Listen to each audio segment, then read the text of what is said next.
Credit crunch? What credit crunch?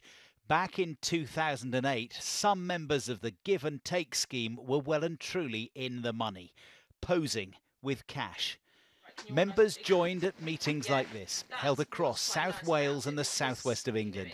It is all local and it is all invite only, and it's people introducing friends and family. They were told the scheme was safe and legal and could make them each tens of thousands of pounds. There was no way I was going to lose.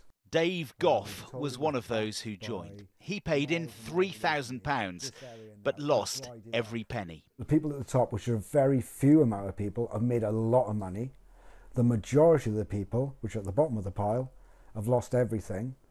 And it makes you really angry. It makes you really angry that there are people out there that are prepared to do this.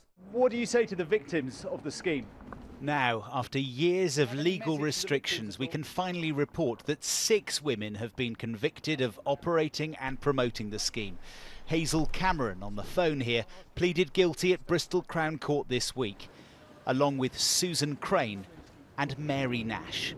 You just pleaded guilty. What do you say to the people who invested and whose money was lost forever? I'm sorry? 2 years ago, Laura Fox, Jennifer Smith-Hayes and Carol Chalmers, all in their 60s and from the Bristol area, were also convicted of operating and promoting the scheme. They were sentenced to 9 months in jail. 3 more women, Sally Phillips, Jane Smith and Rita Lomas, pleaded guilty to promoting the scheme and were given shorter suspended sentences.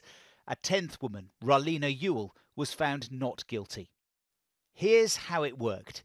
It started with one person at the top who brought in 2 friends. They each recruited 2 friends, and then they in turn each recruited 2 friends. At this point, the 8 at the bottom each paid £3,000 to the person at the top, who walked away with more than 20 grand.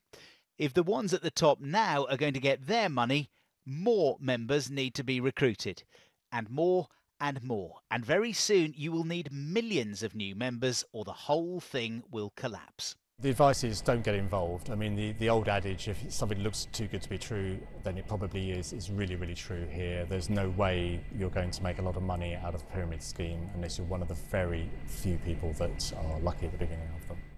These were the first pyramid scheme prosecutions under new consumer laws. Investigators say at least 10,000 people joined the give and take scheme and 90% of them lost their money.